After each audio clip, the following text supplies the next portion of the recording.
नमस्कार दोस्तों, आप देख रहे हैं ओटीटी क्रेजीज। मेरा नाम सूर्य है और आज मैं बात करने वाला हूं Bhuj the pride of India film के बारे में।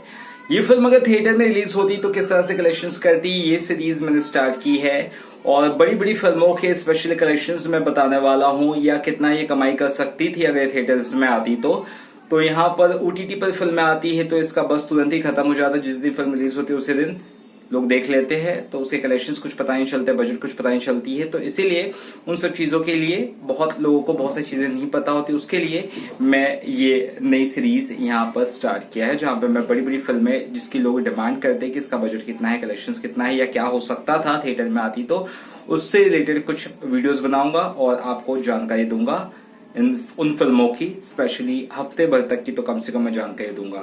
तो यहाँ पर बात करते हैं कम से कम चौथे दिन किस तरह की कमाई होती माफ कीजिए, Bhuj the pride of India film की। 3 सिनेरियो रख रहा हूं आपके सामने। पहला सिनेरियो जो अभी का फिलहाल है जहां पे महाराष्ट्र में थिएटर्स बिल्कुल नहीं ओपन है, ये सिनेरियो। सेकेंड सिनेरियो अगर महाराष्ट्र में थिएटर्स ओपन होते और ये फिल्म 13th को आ जाती तो।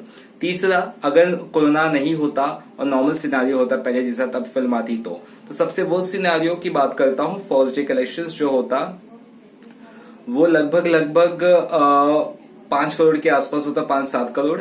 सेकंड मैंने बताया था लगभग 6 करोड़ के आसपास कलेक्शंस होता। थर्ड डे जो कलेक्शंस होता वो 7 करोड़ होता और 3 दिन के बाद ये फिल्म लगभग 18 करोड़ के आसपास तक का कलेक्शंस करने में कामयाब साबित होती। और चौथे दिन यानी कि जो मंडे होता इसका कलेक्शंस अगर देखा जाए तो कलेक्शंस काफी डाउन होता और मंडे को कलेक्शंस 3 करोड़ के आसपास होता क्योंकि इसका बज़ अब तक लोगों को समझ में आ जाता कि काफी मिक्स्ड है या काफी नेगेटिव है। तो 21 करोड़ तक का कलेक्शंस होता इस फिल्म का अगर ये फिल्म थिएटर में रिलीज होती, उससे ज्यादा नहीं होता इस माहौल में।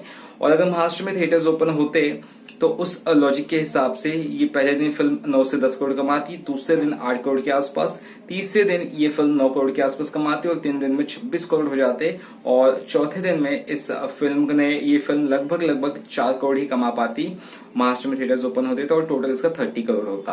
और अभी एकदम बोलते ना नॉर्मल सिनारियो में अगर ये फिल्म होती जब कुछ कोविड नहीं था, जब कोई इश्यूज नहीं था, जब कोई प्रॉब्लम नहीं था, ऐसे में फिल्म आती तो कितना कमाती। पहले दिन ये 15 करोड़ की कमाई करती, सेकेंड डे ये लगभग 16 करोड़ के आसपास की कमाई करती, थर्ड डे ये फिल्म लगभग 15 करोड़ के आसपास की कमाई करती क्योंकि थिएटर्स में फिल्म देखने लोग जाते और अजय देवगन का नाम सुनकर लोग तो ज्यादा जाते। तो 3 दिन में 41 करोड़ इसका टोटल होता।